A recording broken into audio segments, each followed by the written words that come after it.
Bachelor of Science in Criminology to luckily.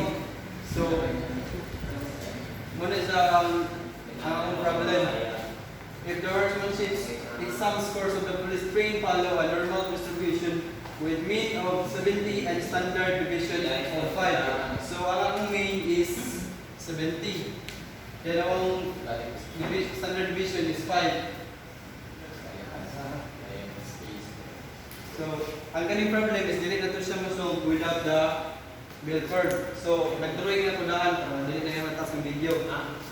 Then, wala ko na kung asa gid kaning 70. Is mo ni sa ang mean, mo ni ang dito nga kadtong 70. Ito na sa tunga ang standard deviation na add lang ko diri dapat sa right na kadto 5. So, mo ni sa 75, 80, 85 and plus 2 5 then. There is a left na mag-minus na 5. No, kaya yung isang 65 o 60 then 55.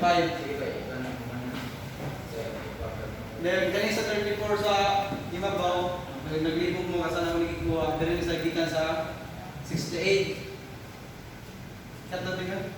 Go. So, naglibog mo, kasi naglibog mo, kasi nagikan ang kaning 34, nagsaluyo, ang 13.5 to 2.35 o 0.15.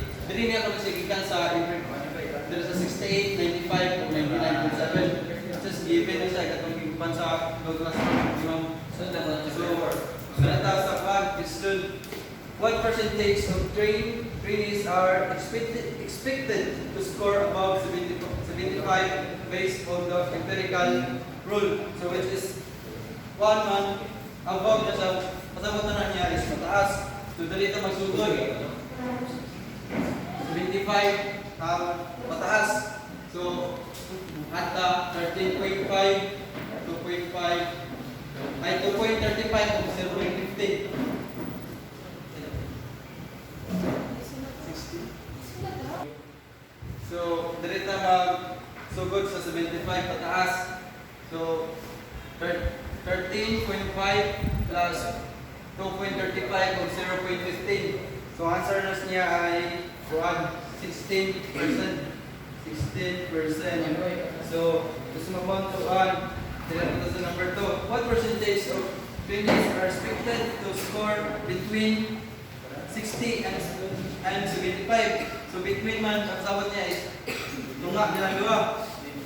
So, dito masugod sa 34, ay, 60 dahil. Sa 13, 34, o 1, doon ka 34. So, ang answer niya is 81.5. 81.5%.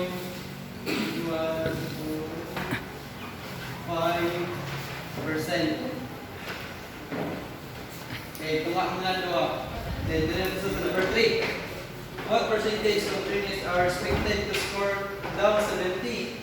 So, ang 70, dali ko no, 70, paubos ko na 70, paubos. Ano na sa, katunga ko na sa dali kay mean, so, ang na ginagawa sila na 50% kay katunga man.